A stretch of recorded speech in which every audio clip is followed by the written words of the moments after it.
And thank you so much for coming. Our artist of the month this month is Deanna Ray Eberhart on Bang. Which is probably my favorite name of an artist that we've had so far. But till you hear my husband's, it's longer than mine. It's Wolfgang, isn't it? Yes, Wolfgang. I mean, it's such a great name. And what is a little bit different for me this time is you're probably the youngest person that I've interviewed, except for maybe a 16-year-old on the air, on the radio. But thank you for agreeing to come and do this evening. I wanted to, you have one of the most amazing educational backgrounds. You just graduated. Not within the last couple of years. No, so I actually have one more year at KU. Oh, you're not even out yet. Oh my. I'm actually getting 2 master's degrees at the same time, which I don't recommend. It is quite an endeavor. But right now I'm getting a double master's. I'm getting one in so it's a Master of Music in voice performance, and that one is just about done, and then a Master of Music in church music. So I'm studying with 2 different departments, and no, is this at the conservatory? And it's at KU, so the KU School of Music. Yeah, I've been there for 2 years. Well, a glutton for punishment, a double. But I didn't even go to college, so I can't even imagine what it's like trying to accomplish a double master's. It's a lot. I think I was a little ambitious when I tried to do it, and at some point along the way I was like, do I really need this church music degree? But I've been working in churches since I was about 15, and that's kind of where all of this started. I went to church at Parkville Presbyterian Church, not because my family went there or anything like that, but because I got 2 free voice lessons a week from the music director there in exchange for singing in their church choir on Wednesday nights and on Sunday mornings. And so I did that for 3 years. And my teacher there was very intense. He had more degrees than I will ever have. He was a concert pianist who had toured Europe instead of going to college or high school at the appropriate age of the normal age. And he had, his career with the performance track had kind of ended because of an injury. His arm was injured, and so he had to kind of stop doing that. And so he went to school and then ended up in education and then in church music. And so this was a very domineering personality, very much a performer, very much a maker of beauty was, I think, how he would probably have described himself, and it's true. And so he just absolutely saw that little spark of wanting to create beauty in me and other students that he worked with. I think he had a total of 4 or 5 at a time that he would work with, and one of the just things, coaxed it out. One of the things I like to discern from someone right away is if they've had a mentor, or if they've mentored someone, and it sounds like this is your mentor. Yeah, for sure. Paul was my mentor. He actually, we got married last month, and he actually performed the marriage ceremony. So he married me and my husband, and it was really, really lovely. But because of Paul and that mentorship, I was able to meet my second mentor, who was Jean. And Jean was at the University of Northern Iowa. She was very much a voice technician, and I believe she's retired now, but she was very much my second mentor, so I haven't just had one, I had 2. You write your own songs in, I guess, the so-called folk genre or roots music genre. Did you start writing poetry young, as some of the songwriters that I've talked to? That's where they start their lyrical life, is as a poet. Mm-hmm. My uncle was John Mark Eberhart, who was the books editor for the Kansas City Star for many years. He was very involved in the community at the Writer's Place, and he was just, I grew up around Mary Frances Wagner and Allery Tennille and other poets who were just, in the area who were kind of big names. Mary Frances was actually the poet laureate of Missouri for the past couple of years, I think, and so I grew up around those people, and by age 4 I was writing poetry. It was just, And when you were in school, grade school, middle school, were you interested in classical music, or were you into pop music like the other kids, or? So, this is funny because my mom is here. I was not really allowed to, it wasn't like I was forbidden from listening to music outside of the conservative, or not conservative, but what do they call it? Christian, contemporary Christian music genre. I wasn't barred from listening to music outside of that genre, but I did grow up primarily on that music, and so there was one time, and she loves to tell this story. I came home from my dad's. My parents were not together at that point, and so I had spent the weekend with my dad, and I came home and I went, "Mom, have you ever heard of the band U2? They're really, really cool." And she put her head in her hands because she and my dad saw U2 in concert back in the day, and so I was just super, super sheltered, and my dad was very much the one who was like, "This is what rock and roll is," and but yeah, I think I was about 12. I remember having a conversation like that with one of my nephews. He said, "Aunt Diana, have you heard of this band called the Rolling Stones?"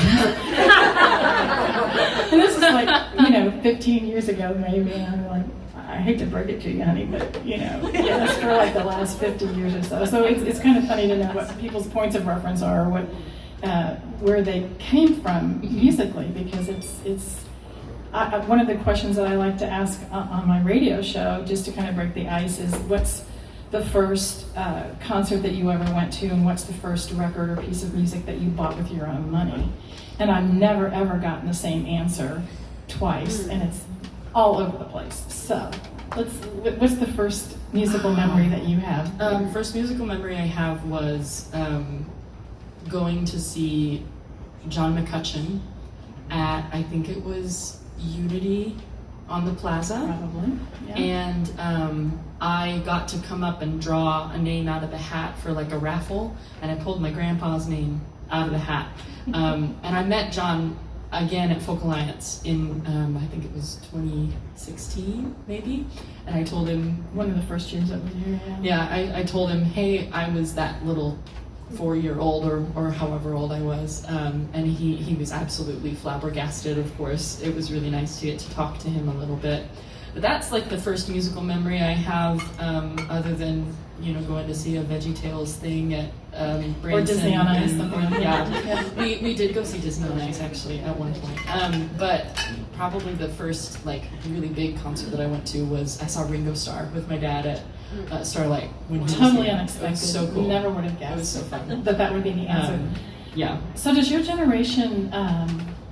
So the question that I asked, what's the first music that you bought with your own money? My first was a 45. I Want to Hold Your Hand by the Beatles. That's amazing. I know. And my first concert was the Righteous Brothers. So 1965. So do the math. Yeah, I'm that old. So I guess in your age group, the first music that you buy is probably a streaming service or an Apple iTunes. So what's the first music that you can recall spending your own money on? Spending my own money on, and this is super nerdy.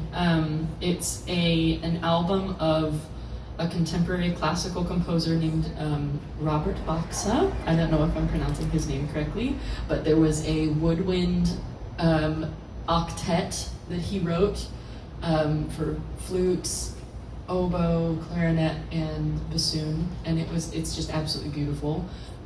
My dad was playing me a recording from one of the concerts that he played on at UMKC because he went to the conservatory, and he played on this concert and had a recording of it, and so he shared it with me, and I really liked this one piece that they did, the octet, and so I bought it. And it still plays when I get in my car. That's the first thing that comes on. So now I read you are a multi-instrumentalist. You play guitar. What other instruments do you play? And did you take lessons, or is this just something that comes naturally to you and you just can do it? I took lessons for a while from someone at Bentley Guitar Studios. I can't recommend that shop enough. Just the wonderful people there. I thought you were going to say, I can't recommend them. Please don't go there. Please don't say that. I can't recommend them enough. They are amazing. I love Mark. I love my teacher, Jay, Kendall was actually in college with my parents, which is hilarious. But before that, my Uncle John Mark and my dad both play guitar.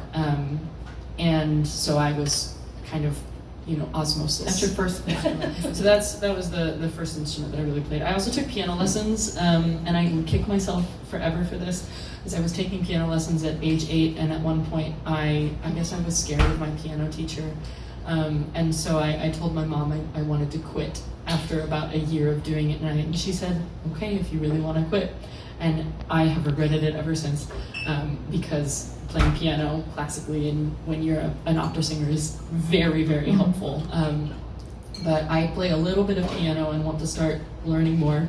But guitar, piano, a little bit of mandolin, but definitely ukulele. Ukulele is the less intimidating cousin of the guitar, and so at 13 I was like, oh, it only has 4 strings. That's gotta be easier. But I got my first ukulele for my 70th birthday, and I still cannot figure out the F. The F chord breaks me every time, and so I get frustrated. Usually it's G that breaks people. Yeah, no, F is the one that breaks me. So multi-instrumentalist, oh, I played the saxophone in high school as well. Of course. Who doesn't? I don't play anymore, but I did. So let's talk about songwriting for just a second. I can see how the segue from writing poetry would be kind of a natural for songwriting. Is it a solitary exercise for you? Do you collaborate with others? Does it come to you out of the ether and you wake up in the middle of the night and write things down on paper? How does it come to you? I have a very difficult time with lyrics and just craft in general for a long time. So I have bipolar disorder, and so that's characterized by periods of mania and depression. And it was undiagnosed until January of 2022, and I've been medicated and treated, and it's a lot better now. But looking back at my first album, Summerland, which I released in 2015, that definitely came out of a manic episode. I was up all night writing, 6 or 7 days in a row, and just churned out, probably 10 songs. And when lightning strikes for me, that's really when I would create the best. But as an adult now, I definitely want to get to a point where I can have a more regular relationship with craft, and getting to a point where I can be like, okay, I'm going to intentionally sit down and write something, even if it's bad, I'm going to write, And so that's been a conscious effort for the past couple of years now. Well, I think, whatever works for you, you'll figure out what it is, and it may change from decade to decade. I mean, my process in listening to music and discovering music and presenting music is completely different now than it was 5 years ago or 10 years ago. So I would expect that an artist would have the same kind of process. I don't write, and I'm not a musician, and I don't play an instrument, but I'm in such awe of those who do, and I kind of liken it to you all are open to this magic pixie dust that's in the ether, and your antenna are up, and you're open to receiving it, and you know how to then translate that. It's out there.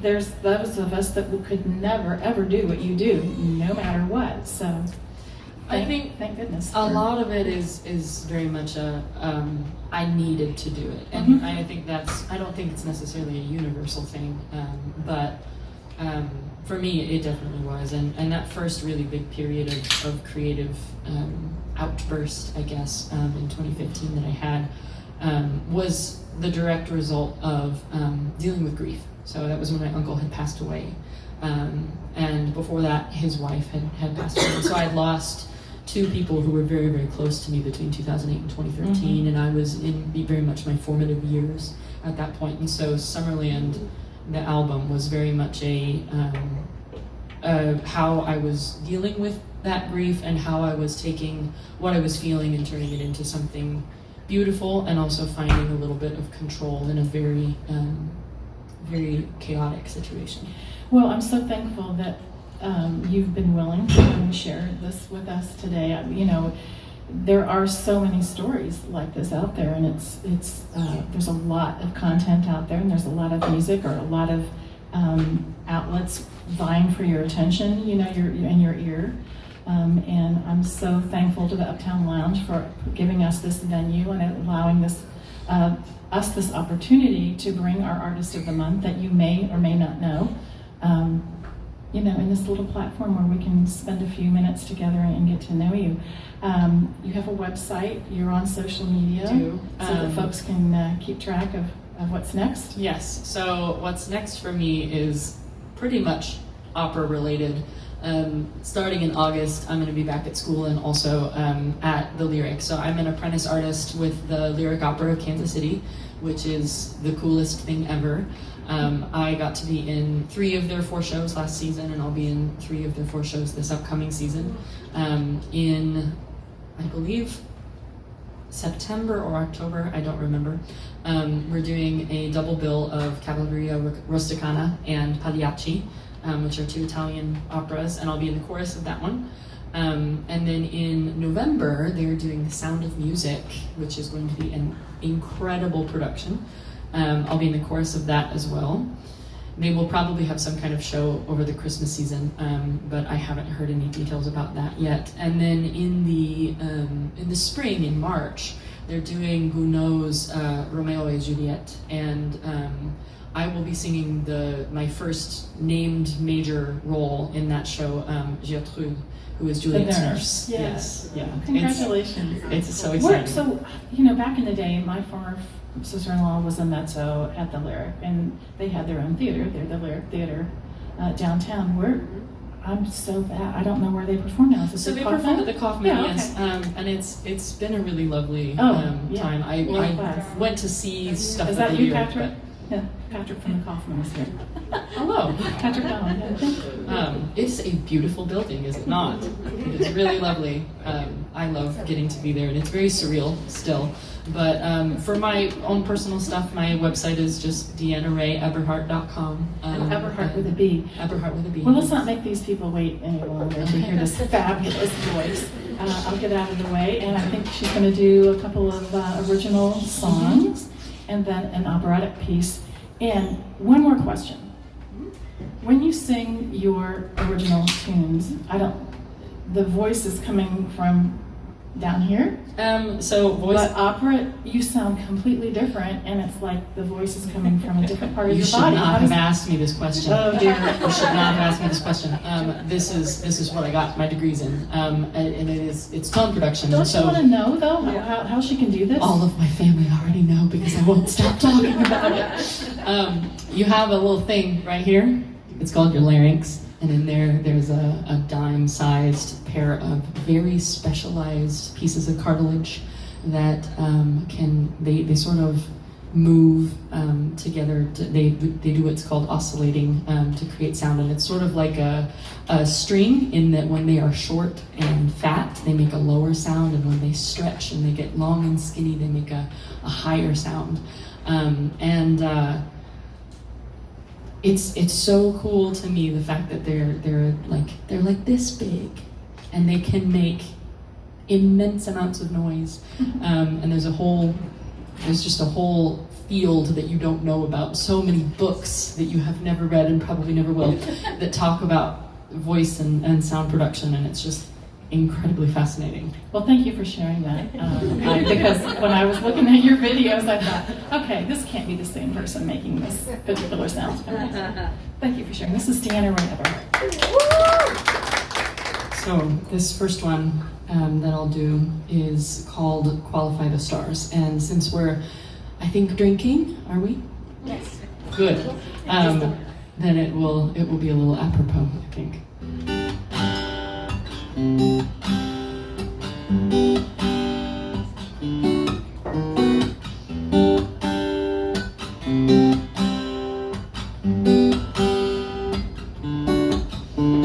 matter how much I flail around searching, I can't make sense of it all.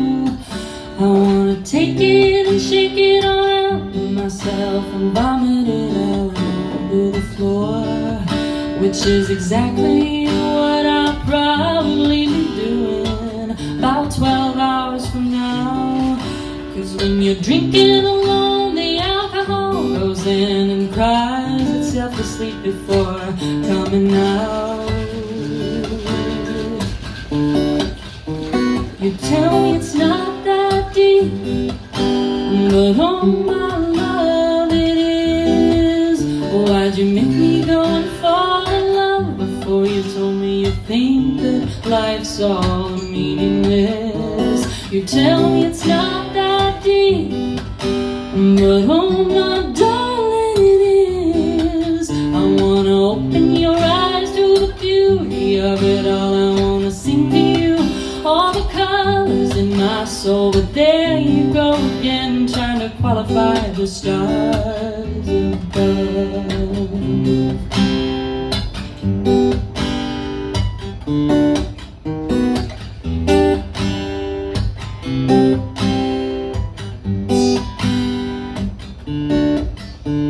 Remember when we were loving on the hangover for your ritual Sunday? And in a shoebox filled with old pictures and some dust, I found some of your words from years gone away. I said, look at you, rambling about our loving and dying, but you say you don't write anymore.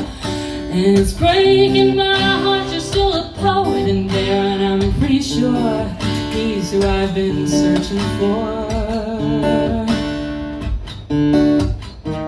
You tell me it's not that deep, but oh my love, it is. Why'd you make me go and fall in love before you told me you've grown callous and life is meaningless? You tell me it's not that deep, but oh my darling, read this. Your words might open your mind to the memory of it all, that we can paint with all the colors in our souls. But there you go again, trying to qualify the stars above.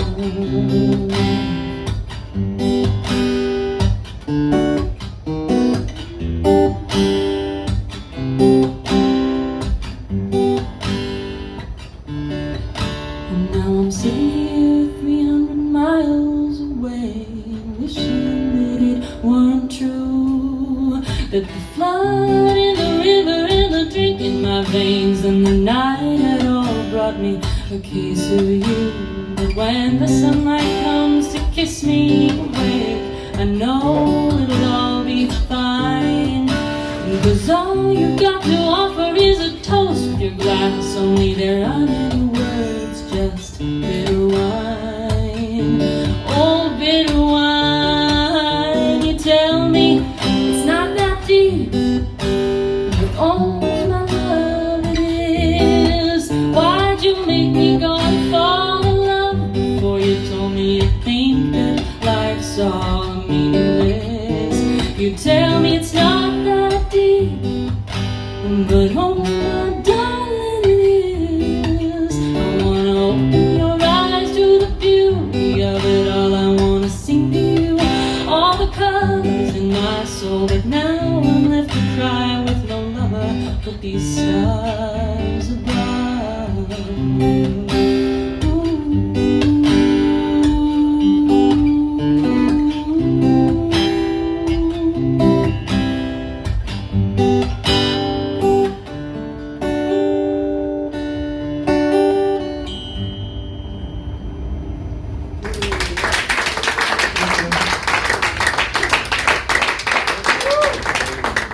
Thank you.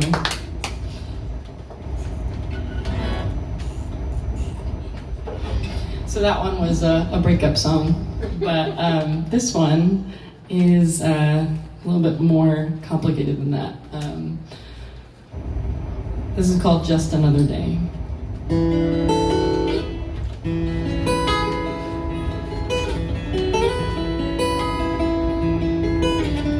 Pictures hung upon my wall, checkbook balance schedule full, pills dissolving on my tongue. You say it gets better, I say uh-huh. When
'cause I'm wondering if it makes a difference at all. Seasonal affective, watching springtime. I can keep on wrestling through every week, stumbling every which way, 'cause you're how I begin and I end every single day.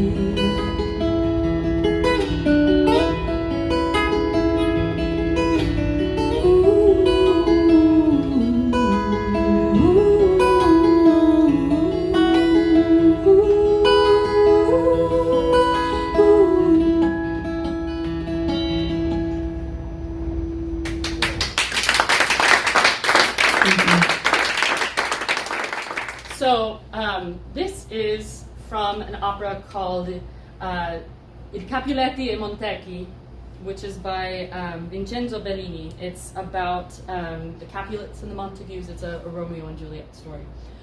And this is a part of the story, so the plot is a little bit different in this one from the original play. And it is, this is called a cavatina. It's a song, just a small one. I'll use the microphone. It's the cavatina, which eventually becomes a larger aria. But in this scene, which is not in the play, Romeo has killed, is it Tybalt or Mercutio? I don't remember. Tybalt, right? And he goes to Juliet's father and apologizes and says, I killed your son in battle. It was not, I didn't mean to, basically. It's kind of a half-hearted apology. And then he says, I would like to be your new son by marrying your daughter. The part that I won't sing, because it requires other people, is his response to that. And then after that, Romeo is very angry, and there's a battle aria. It's really, really fantastic. So I highly recommend, oh my gosh, what's the recording? Of course, the name is blanking, but Marilyn Horne does a fantastic job with this aria. Definitely recommend going to listen to it, and you'll hear the entire thing, including that ending part. But here's the cavatina from Bellini's Il Capuleti e Montecchi. Se Romeo t'uccise un figlio.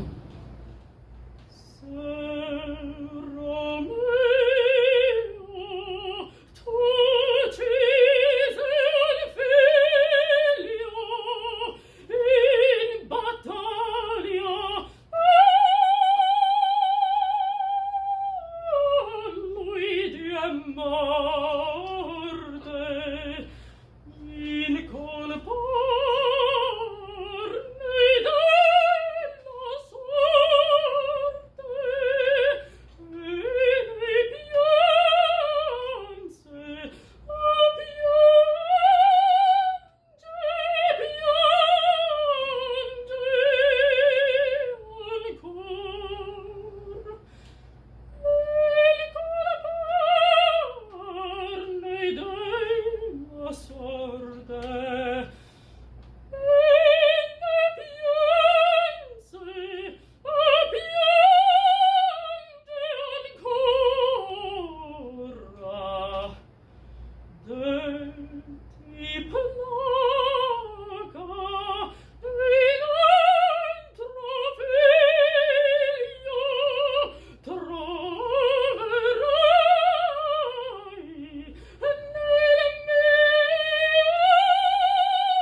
This has been such a treat. Thank you so much. This has just been absolutely wonderful. Thank you for listening and for clapping for opera. And thank you everyone for coming. We have the room until about 7:30.